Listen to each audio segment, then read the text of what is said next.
నియోజకవర్గం చేర్యాల మండలం కడవెరుగు గ్రామంలోని మండల పరిషత్ పాఠశాలలో పనిచేస్తున్న ప్రధానోపాధ్యాయురాలు కాసం ఉమారాణి పదవి విరమణ కార్యక్రమం ఘనంగా జరిగింది. కార్యక్రమానికి ముఖ్య అతిథులుగా జనగామ ఎమ్మెల్యే పల్ల రాజేశ్వరరెడ్డి, మాజీ MLC Alugubelli Narsi Reddy, Siddipet DEO Srinivasa Reddy, Cheriyal MEO Raccha Krishnaiah పాల్గొన్నారు. ఈ సందర్భంగా ఎమ్మెల్యే పల్ల రాజేశ్వరరెడ్డి మాట్లాడుతూ కాసం ఉమారాణి సేవలు అభినందనీయమని, ఆదర్శనీయమని, దగ్గర చదువుకున్న విద్యార్థులు ఎంతో మంది ఉన్నత స్థాయిలో వెళ్లారని, అలాగే ఆమె పదవి విరమణ అనంతరం సుఖ సంతోషాలతో ఆమె కుటుంబ సభ్యులతో గడపాలని ఆకాంక్షించారు.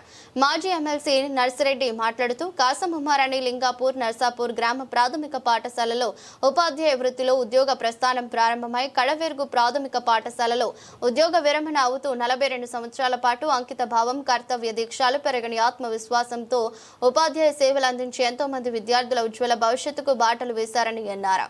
ఉద్యోగ విరమణ అనంతరం ఆమె జీవితం సంతోషంగా ఉండాలని, అనంతరం తోటి ఉపాధ్యాయులు మరియు ఆమెతో పనిచేసిన ఇతర ఉపాధ్యాయులు, ఉపాధ్యాయ సంఘం నేతలు, గ్రామస్తులు పూలమాలలు వేసి సత్కరించారు. ఇంకా ఈ కార్యక్రమం స్కూలు విద్యార్థులు, ఉపాధ్యాయులు, బంధుమిత్రులు, గ్రామస్తులు పాల్గొన్నారు.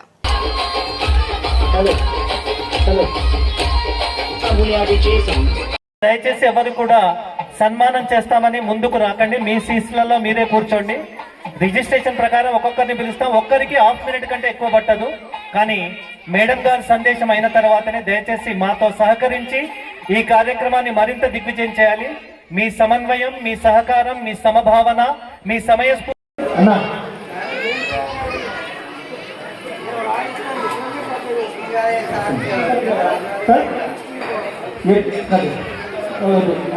మీలందరికీ, పత్రికా మిత్రులందరికీ, ఉపాధ్యాయులందరికీ, నా వెల్ విషెస్ అందరికీ ఒక మాటలో చెప్పాలనుకుంటున్నాను. నేను ఇంకా మాట్లాడాలంటే కూడా కొంచెం ఇబ్బందికరంగానే ఉంది. ప్రియమైన విద్యార్థులందరికీ నా నమస్కారాలు. నా వివాహం 1982 ఏప్రిల్ 18 జరిగింది. తర్వాత జూన్లో మా మామయ్య గారు ఇంటర్ నేను సెకండ్ ఇయర్ చేయలేదు. ఇంటర్ సెకండ్ ఇయర్ ఇక్కడ చదువుకోమని చెప్పడం జరిగింది.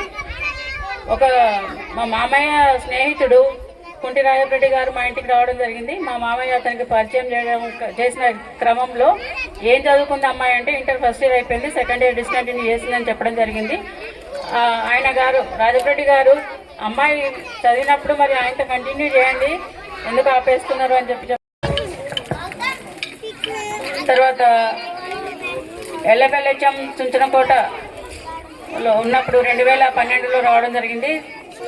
చుంచనకోట నుంచి కొమరవెల్లికి ఎల్లబెల్లెచ్చంగా వెళ్ళడం జరిగింది. అక్కడ 3 సంవత్సరాలు పూర్తి చేసుకున్న తర్వాత మధ్యలో నాకు కొమరవెల్లిలో పనిచేస్తున్నప్పుడే ఒక మహమ్మారి స్వైన్ ఫ్లూ అటాక్ అవ్వడం జరిగింది. అంటే నియర్ చావంచుల దాకా వెళ్ళి మళ్ళీ రిటర్న్ వచ్చాను. అంటే ఈ కడవెరుగు గ్రామానికి సేవ చేసే భాగ్యం నాకు ఉన్నదేమో, అందుకే తిరిగి బతికొచ్చాను. నా పిల్లల అదృష్టం, అందరి దీవెనలు, ప్రతి ఒక్కరు అప్పుడు నేను బాగాలేనప్పుడు ప్రతి ఒక్కరు కూడా ఏ మతమైనా ఎవరైనా కూడా వాళ్ళు బ్లెస్సింగ్స్ ఇవ్వడం జరిగింది. ఎందుకంటే ప్రతి ఒక్కరు దేవుని మొక్కడం జరిగింది మేడం బతకాలి అని. ఇప్పుడు ప్రజెంట్ ఇక్కడ ఉన్న రిజర్వేషన్ సార్ కొమరవెల్లిలో పనిచేసినప్పుడు టెంపుల్కి వెళ్ళి పూజ చేయించి ఒక దండ తీసుకొచ్చి నా కుర్చీ మీద వేసి, ఆ కుర్చీ మీద ఎవరిని కూడా కూర్చొనియలే, నేను వచ్చి మళ్ళీ కూర్చునేదాకా ఆ కుర్చీలో. హార్దిక శుభాకాంక్షలు తెలియజేస్తూ, నేను మేడం మాకు 2002లో బాయ్స్ స్కూల్లో అప్పుడే ట్రాన్స్ఫర్ రావడం జరిగింది. నేను ప్రస్తుతం చేర్యాల కోర్టులో అడ్వకేట్గా విధులు నిర్వహిస్తున్నాను. మా పిల్లలు కూడా మేడం వాళ్ళ స్టూడెంటే. ప్రస్తుతం జైదాపూర్ పిఎస్లో కానిస్టేబుల్గా విధులు నిర్వహిస్తున్నాను. అయితే ఇప్పుడు మేము ఈ స్థాయిలో ఉండడానికి ముఖ్య కారణం మేడం. రెడీయా? ఎందుకంటే 2002లో మనం నేర్చుకున్న విద్యను ఏ విధంగా, అంటే ఫర్ ఎగ్జాంపుల్ పుస్తకాలు ఒకటే చదివితేనే లోకజ్ఞానం రాదు, దాన్ని ఏ విధంగా మనం ఇంప్లిమెంట్ చేయాలనేది మేడం ద్వారా మేము నేర్చుకున్నది. వారు ఎప్పుడు కనపడ్డా కూడా మీరు ఏదో ఒక ఉన్నత స్థానంలో ఉండాలని చెప్పి మమ్మల్ని ఎప్పుడు మోటివేట్ చేసేవారు. ఇక్కడ ఉన్న మూర్తి సార్ గారు కూడా మా గురువే. వీరిని మేము ఆదర్శంగా తీసుకొని కేయూ లా కాలేజ్లో కూడా లా కాలేజ్ సెక్రటరీగా కూడా కొన్ని రోజులు చేయడం జరిగింది.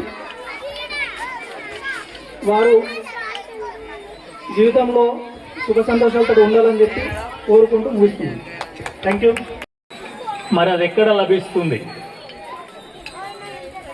మనిషిని మనిషిగా ఆలోచింపజేసేది ఏమిటి? అదే చదువు లేదా విద్య. నాకు ఈ బడి చూడగానే చాలా సంతోషం అనిపిస్తుంది. చాలా ప్రైవేటు బడులు కూడా ఇంత బాగా ఉండవు, కానీ ఈ కడవేరుగు గ్రామం చాలా పెద్దది. అయినా ఇక్కడి నుంచి కూడా 4 కిలోమీటర్ల ఉన్న చేరియాలకు ప్రైవేటు బడికి పిల్లలు పోతున్నారని హెడ్ మాస్టర్గా ఉన్న ఉమారాణి గారు ఇప్పుడు నాతో చెప్పారు. నేను అడిగాను, ఎంతమంది ఇక్కడికి వస్తున్నారు, ఎంతమంది బయటికి పోతున్నారు అని. మనకు తెలుసు, దూరపు కొండలు నులుపు, కొత్త వింత, రకరకాల సామెతలు తెలంగాణలో మనం చెప్పుకుంటాం. నేడు చదువులు కూడా అలానే అయినాయి.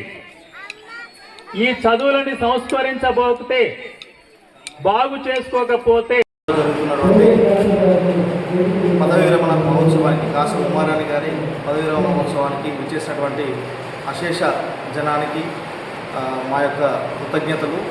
అందులోనూ మేడం ఈ పాఠశాలలో చాలా పట్టుదలతోటి చాలా సేవా కార్యక్రమాలు చేపట్టింది. మేడం యొక్క కృషికి నిదర్శనమే ఈరోజు ఈ పాఠశాల యొక్క మనకు భౌతికంగా అనిపిస్తున్నటువంటి దృశ్యం. ఎంతోమంది వచ్చి గవర్నమెంట్ పాఠశాల ఈ విధంగా ఉండడం ఎక్కడా చూడలేదు. జిల్లా కాదు, రాష్ట్ర స్థాయిలో కూడా ఇలాంటి పాఠశాలను చూడలేదని, అది ప్రాథమిక స్థాయిలో ఈ విధంగా ఉండడానికి ఉమారాణి గారి పదవీ విరమణ సన్మానోత్సవ సభ ఘనంగా నిర్వహిస్తున్నాము.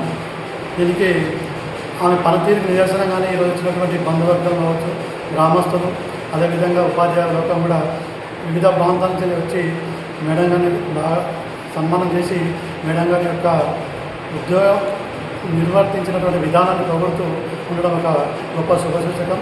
దీన్ని ఆదర్శంగా తీసుకొని మిగతా ఉపాధ్యాయులు కూడా వారి యొక్క కర్తవ్యం నిర్వహిస్తారని, అదేవిధంగా మేడం గారు పదవీ విరమణ తర్వాత వారి కుటుంబంతో ఆయురాగ్యాలు ఐశ్వర్యాలతో ఉండాలని కోరుకుంటూ పాఠశాల ప్రధానోపాధ్యాయులు కాసం ఉమారాణి గారి పదవి ఉద్యోగ విరమణ సన్మాన మహోత్సవానికి ఈరోజు కడూరు ప్రాథమిక పాఠశాలలో ఘనంగా నిర్వహించడం జరుగుతూ ఉంది. ఈ కార్యక్రమానికి చేర్యాల మండల నాయకులు కూడా పెద్ద ఎత్తున విచ్చేసి వారికి శుభాకాంక్షలు తెలియజేయడం జరిగింది. కాసం ఉమారాణి గారు పాఠశాల అభివృద్ధి కోసం నిరంతరం పాటుపడడం జరిగింది. అదే సందర్భంలో వృత్తినే దైవంగా భావించి ఎందరో విద్యార్థుల భవిష్యత్తును తీర్చిదిద్దడం జరిగింది. అదే సందర్భంలో జిల్లా మండల స్థాయి ఉత్తమ ఉపాధ్యాయురాలుగా కూడా అవార్డులు పొందడం జరిగింది.